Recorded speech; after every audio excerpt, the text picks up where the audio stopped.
Continuation of the introduction. Number 6. A new type of man-centered theology. The key text for Karl Wojtyła's New Theology is one from which he draws his idea of revelation, namely, the following passage from the Pastoral Constitution Gaudium et Spes 22, 1-2. Quote, "In reality, it is only in the mystery of the Word made flesh that the mystery of man truly becomes clear.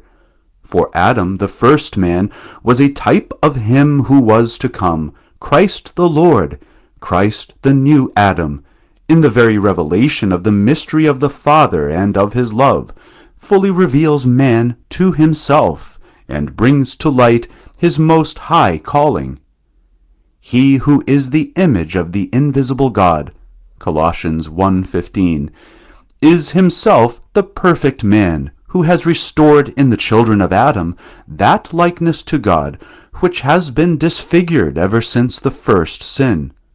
Human nature, by the very fact that it was assumed, not absorbed, in him has been raised in us also to a dignity beyond compare.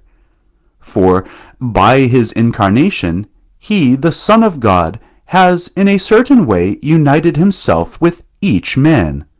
He worked with human hands, he thought with a human mind, he acted with a human will, and with a human heart he loved. Born of the Virgin Mary, he has truly been made one of us, like to us in all things except sin." End quote. Later on in the text, the Council Fathers present the work of the redemption and the Paschal mystery, which God renews in the Christian believer. The text then concludes with the following observation, Gaudium et Spes 22:5. Quote, "All this holds true not for Christians only, but also for all men of good will, in whose hearts grace is active invisibly. For since Christ died for all, and since all men are in fact called to one and the same destiny, which is divine, we must hold that the Holy Spirit offers to all the possibility of being made partners, in a way known to God, in the Paschal mystery." End quote. In his commentary on Article 22 of Gaudium et Spes, Joseph Ratzinger says, quote, "One is indeed allowed to say that here, for the first time in a magisterial text, a new type of entirely Christocentric theology appears, which, in relation to Christ, ventures theology as anthropology, which thereby becomes for the first time radically theological, Christ as man in the talk of God, disclosing the deepest unity of theology." End quote.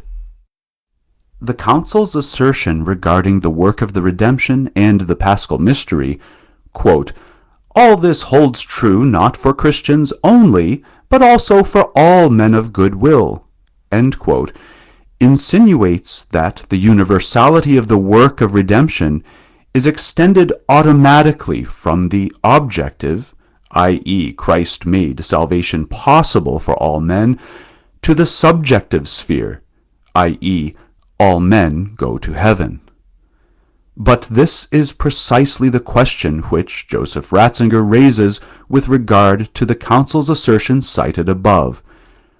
If, according to the Vatican II Constitution on the Church, and despite the Church's generally accepted teaching, the possibility of salvation need not be dependent upon the explicit recognition of God, Lumen Gentium 16, are we then still authorized in drawing a distinction between Christians and non-Christians in the question of salvation? Does not the division of mankind into the saved and the damned come across as an arrogant, inadmissible form of particularism? Footnote.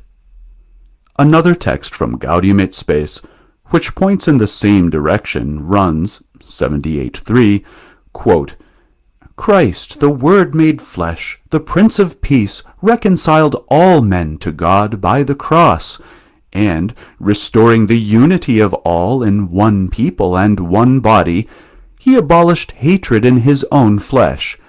Having been lifted up through his resurrection, he poured forth the Spirit of love into the hearts of men." End quote. End footnote. But Gaudium et Spes 22 means nothing less for the Council Father Karl Wojtyła than it does for Joseph Ratzinger. One might say that Karl Wojtyła's New Theology adequately expresses this, quote, new type of entirely Christocentric theology, which ventures theology as anthropology.